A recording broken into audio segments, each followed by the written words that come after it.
What's the deal, y'all? This your man King Eric, the media assassin, coming at y'all with another video. Be sure to subscribe and the like button for me. And I want to do a breakdown here on one of my all-time favorite cuts, and this is Super Lyrical from Big Pun and Black Thought. Now, first thing first, man, when I first heard this, just the lyricism that was expressed throughout this track, man, you could tell that they literally brought the best out of each other. Pun's opening verse alone,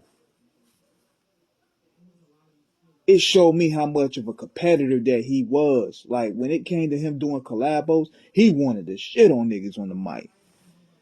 That dude, I mean, hey, yo, my murderous rap verbal attack is actual fact. Tactical tax match perfectly with graphical stats. Half of you lack the magical dap of tragical rap that tackles your back and shackles and laugh at you. That's the mathematical madness that I'm on. The savage, the strong, the marriage and bond of havoc is song. This massacre's on as if the Picasso laced you. Like, golly. And Black Thought at the time was seen as the lyrical wizard at the time. So, Thought tried to come do Black Thought, the super lyricist or arch nemesis. Still with the Punisher, that's my accomplices. Stress the MCs to who they won't want this. Electrifying shit, this excellent thought spit. This cat, they sentimental such as a gentle touch. Dancing double dutch and saying not to nothing much. My sound wave lifting your chin up like uppercuts. Like, yo, this shit is incredible. And then you had Rockwater, who produced the track. He used the Rocky joint where he sampled, "It's suicide. You seen him, you know how strong he is. You can't win." Talk about Big Pun. It's just, and Pun came out with talking about, "Just call me Baby Jesus, cause lyric niggas be praising me just for the way I blaze the beat crazily. Tape to CD lasery. It pays to be amazingly flavory. Gaze into the rhymes that basically hypnotize you." Like, this shit is incredible. That's what made Pun such a threat to the microphone, because see, he could flip that lyrical stuff and don't sound corny about it. You know how a lot of rappers, they go lyrical, but they don't know how to make great records, and they go over your head. Pun can hit you with straight bars. And you sitting there rewinding it like, yo, did he just say this?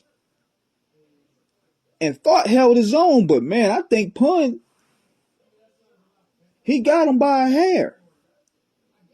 And Thought's verse was no slack at all, but man, Super Lyrical was one of the best records I heard. This joint here, if you break down the bars, you like, oh my goodness. And the way this track was presented, the Rocky sample, "I Must Break You," had the Drago up there, had Pun thinking like, he punishing niggas like he's Ivan Drago. But yeah, man, this track here, man, is just, from the samples. Hold on, I'm going to read something from this too, about this track. He said Pun wanted to use Black Thought on there because everybody else was sleeping on him. He was like, yo, Black Thought was mad lyrical. Y'all don't realize that. Everybody's sleeping on him. Watch, I'm going to put him on so niggas know how lyrical he is. Fat Joe also added. Pun was like, yo, I want to fuck with him. At first, I thought Black Thought kind of got in his ass. But Pun set a nigga up, let you rhyme equal to him, then come out and fuck you up. And that's what he did with that last verse. So, that's one of the best songs Pun did.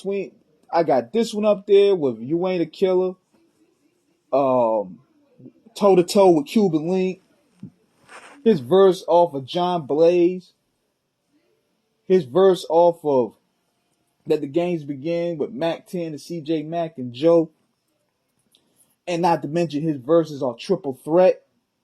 Man, Pun was a monster. Rest in peace to that dude, man. So I just want to give y'all a breakdown on this track here, man. Super Lyrical off Capital Punishment. Straight fire.